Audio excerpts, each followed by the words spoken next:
Pemirsa Newsflash, seperti yang Anda lihat, kalau tadi di depan itu ada proses pemotongan, langsung digoreng kalau untuk tempe, karena memang untuk menunya besok adalah semur tempe ya Mbak ya. Nah Mbak Angel, untuk pemilihan dari menu itu sendiri, itu ada berapa banyak menu sih yang dimiliki dari SPPG Palmerah?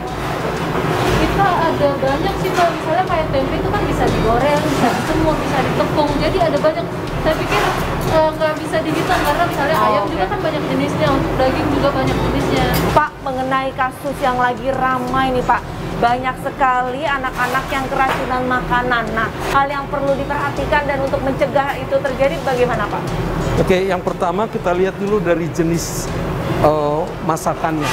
Misalnya kalau ini tempe digoreng dari sore seperti ini, kemudian nanti akan diolah lagi menjadi semur, itu masih relatif waktu yang cukup aman. Yang penting kita perhatikan di sini apakah alat-alat yang digunakan, serokannya itu sudah bagus ya, dari stainless steel ya. Kemudian juga warna minyaknya cukup baik. Jadi kalau untuk tempe itu relatif aman, yang tidak akan ditumbuhi oleh bakteri yang bisa menyebabkan keracunan makanan. Kalau ayam itu diproses sekitar jam berapa itu? Ayam setelah dipotong nanti akan direbus di sini dengan marinasi bumbunya. Lalu dimasukkan ke freezer. Oke. Kalau istilah permasakan ibu rumah tangga ini diungkep mungkin Diungkep. ya? Diungkep. Ini salah satu meminimalkan kerusakan pada ayam tadi, sehingga relatif aman kalau dia langsung diungkep. Kalau proses penggorengannya baik, itu relatif akan aman. Ya, artinya apa? Baik yang saya maksud adalah matang semua. Karena kalau tidak matang salah satu, itu bisa menyebabkan kontaminasi dari salmonella dari yang tidak matang itu ke ayam yang sudah matang. Kalau untuk perdagingan, entah itu daging ayam ataupun daging sapi, bakteri itu mati di suhu tertentu tidak? Ataupun bakteri itu sama sekali tidak mati gitu kalau kita masukin ke freezer? Ada dua hal. Ada dua bakteri yang kita perlu perhatikan di sana. Satu yang patogen, yang harus mati. Bakteri patogen itu suhu 80 derajat Celcius sudah mati. Sedangkan suhu ini menggoreng ini di atas 150. Berarti bakteri patogen dan bakteri pembusuk itu sudah akan mati. Mbak Angel, kalau misalkan dari SPPG ini sendiri menyiapkan berapa menu sih setiap hari untuk anak-anak? Untuk menu kita ada sekitar 4 sampai 5 jenis. Nah, kalau boleh tahu ada berapa relawan ataupun pekerja nih di SPPG ini? Di sini kita ada 47 relawan dengan 3 staff. Saya mendengar suara berisik-berisik ini apa nih Mbak nih? Sebelah sini kita ada ruang untuk penyucian ompreng. Jadi dikirim dari sekolah, kita turunkan lalu langsung kita cuci di sini. Penyucian traynya ya, saya masuk ya. Oke, ini memang becek begini tidak apa-apa nih Pak nih? Idealnya ini harusnya kering.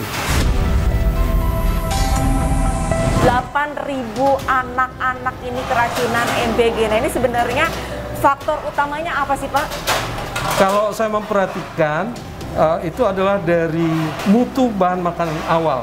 Itu harus benar-benar dicek mutunya, sehingga mutu makanan itu kalau kualitasnya bagus, kemudian dipersiapkan dengan baik, misalnya seperti tadi, itu yang paling besar. Dan yang memungkinkan bagian terkecilnya itu adalah kebersihan dari peralatan ini.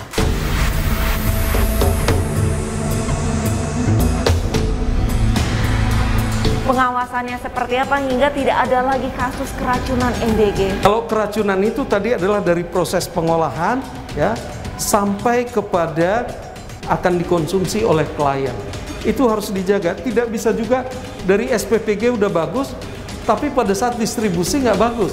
Apalagi saat makanan diterima oleh kliennya atau konsumennya, kelompok sasaran. Tetapi yang perlu ditekankan adalah sebelum makanan diporsi, dilakukan pemorsian, itu wajib harus dilakukan uji organoleptik atau sensory evaluation. Misalnya dari aspek aroma, itu bisa terlihat apakah kualitasnya masih bagus atau tidak. mungkin pada saat bahan baku masih bagus, tetapi bisa jadi setelah diproses, diolah itu tidak bagus. Oleh karena itu benteng terakhir adalah dilakukan uji organoleptik. Di situ dari warna, aroma, rasa itu dilakukan pengujiannya secara organoleptik, itu bisa cepat dilakukan oleh ahli gizi. Nah, mungkin hal yang perlu diperhatikan juga adalah buah-buah yang dipotong itu kalau dicampur dengan makanan panas itu akan cepat basi.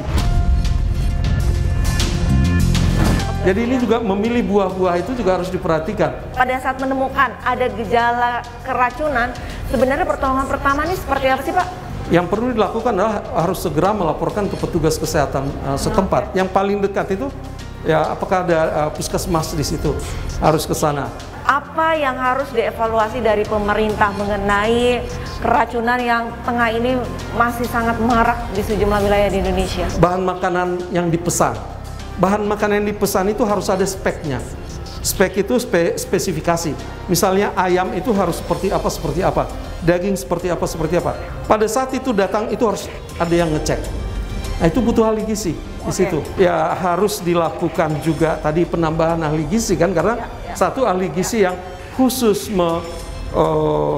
bertanggung jawab untuk menyiapkan 3.700 seperti di sini. Satunya lagi adalah yang bertanggung jawab untuk keamanan pangan tadi.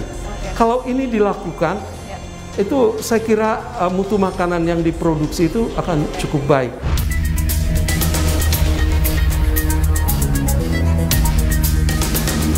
Pemirsa News Files, saat ini saya dan tim News Files akan menuju ke salah satu sekolah di Jakarta Barat, tepatnya di daerah Palmerah.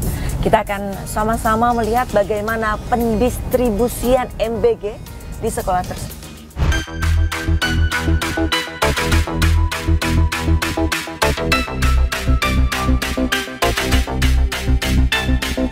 Sebelum saya masuk, ada ibu siswa, kita akan coba tanya-tanya.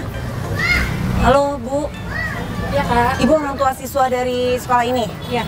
Oke, kalau boleh tahu anak ibu umur berapa? Umur 7 tahun lebih. Umur 7 tahun lebih? Iya. Kelas berapa Bu? Baru kelas 1. Baru kelas 1. Nah, ibu berarti anaknya baru masuk ke sekolah ini sudah mendapatkan MBG atau belum Bu? Udah. Sudah. Ada rasa kekhawatiran nggak sih Bu dari pihak orang tua karena adanya pemberitaan banyak sekali anak-anak yang keracunan MBG? Kalau masalah kekhawatiran pasti semuanya ya Kak, karena kan emang di luar sana banyak ini itu. Tapi kalau aku sih antisipasinya sebelum berangkat sekolah emang aku kasih makan dulu sih kayak gitu. Oke, antisipasinya adalah dikasih makan dulu sebelum berangkat ya Bu ya. Terima kasih banyak.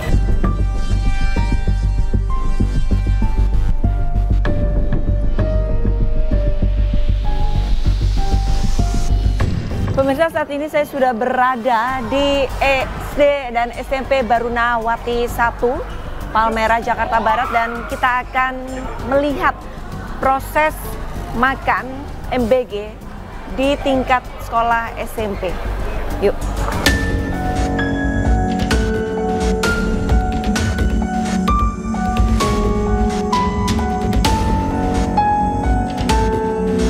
Pemirsa, sekarang waktunya untuk anak-anak makan, dan sepertinya untuk tray dari makanan MBG ini sudah tersedia di depan kelas dan akan segera dibagikan. Sudah ada dari pihak sekolah, yuk langsung aja kita ngobrol-ngobrol. Selamat pagi Ibu. Selamat pagi. Lista dari News Files. Iya, Ibu. saya Bu Hadijah. Bu Hadijah, Ibu guru kepala sekolah? SMP 1 Barunawati. Kepala sekolahnya. Lista. Saiful Arifin, KSPG Palmerah. Ini saya melihat sudah ada tray di atas meja, waktunya anak-anak makan ya Bu ya? Iya, betul. Sebelum dibagikan ke anak-anak, ini sebenarnya untuk menunya dan kualitasnya diperiksa terlebih dahulu nggak sih Bu dari pihak sekolah Bu? Iya, selalu diperiksa. Jadi ada petugas guru yang tiap hari, guru piket yang mencicip makanan dan kita catat juga gitu apa menunya begitu. Oke. Saya ke Mas Saiful. Mas Saiful, untuk menu hari ini anak-anak apa sih Mas? Oh iya, ini kita menu anak-anak hari ini ada nasi putih, ada tahu, ada ikan kakap, dan juga buahnya jeruk. Jangan lupa juga ada sayur. Untuk sehari-hari MBG ini, prosedur penyiapan makanan ini seperti apa sih kalau dari SPPG Palmerah? Itu memang sangat panjang Kak, dari kita mulai dari pemilihan bahan baku itu dari ahli gizinya. Mereka menghitung AKG-nya, angka kecukupan gizinya. Jadi tidak asal-asal kita membuat menu itu mempertimbangkan gizinya. Bu, ini kan lagi ramai nih Bu, kasus keracunan makanan Bu, MBG, beberapa sekolah di sejumlah wilayah di Indonesia. Nah, untuk SMP sini Tidak pernah ada kasus. tidak pernah ada kasus. Iya. Bu, tapi kan sempat ada viral juga tuh Bu, dari pihak sekolah dan SPPG ini ada kesepakatan kalau ada kasus keracunan ini tidak diumbar, tidak di blow up. Nah, ada nggak Bu kesepakatan itu Bu? Tidak ada. Tidak ada ya? Tidak ada. Dijamin ya Bu ya? Iya, tidak ada. Untuk menjaga kualitas MBG ini apa yang dilakukan SPPG Palmerah? Oh, kita tuh yang selalu menjaga tuh CCP-nya, critical control point itu kita harus jaga. Jadi setiap relawan itu harus mengerti hal itu yang ditekankan dari tiap penyimpanan itu proses pemotongan juga, proses pemotongan penyimpanan itu kita harus diatur. Jadi setiap pemotongan itu kita dipisahkan antara yang basah sama yang kering itu kita harus dipisahkan, antara pemotongan hewani dan sayuran itu kita pisah karena takutnya ada terkontaminasi silang itu Kak. Paling itu sih untuk selebihnya kita memperketat penggunaan APD dari relawan-relawan itu sih. Gitu aja. Oh, oke, berarti cukup ketat ya.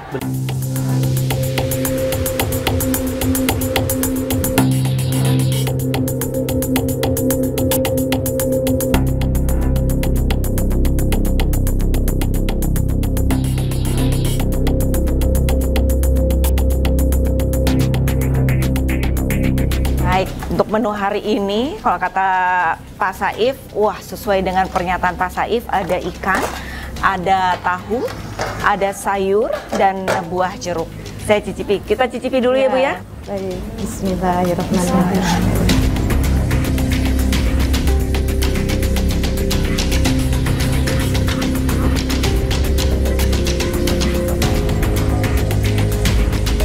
Tahunya juga lembut, tebal dan berisi. Kemudian kita cicipi sayurnya. Sayurnya bisa dilihat ada jagung, wortel, dan buncis. Proses pembuatan satu hari menu makanan Iya. ini dari jam berapa Mas? Kita tuh mulai masak dari jam 2 dini hari itu kita masak. Jadi memang masak matang, kita ada proses pendinginan dari proses bersamaan dengan pemorsian kita Kak. Jadi kita memang yang matang kita harus diantarkan dulu. Jadi kita harus menekankan pakai prinsip FIFO gitu Kak. Apa tuh prinsip FIFO? FIFO. Jadi yang dimatang dulu kita antarkan dulu gitu Kak. Jadi biar nggak terlalu lama di ruang penyimpanan.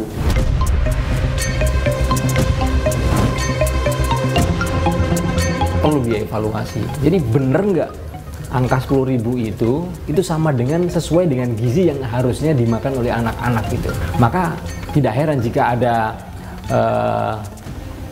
irisan semangka setipis ATM.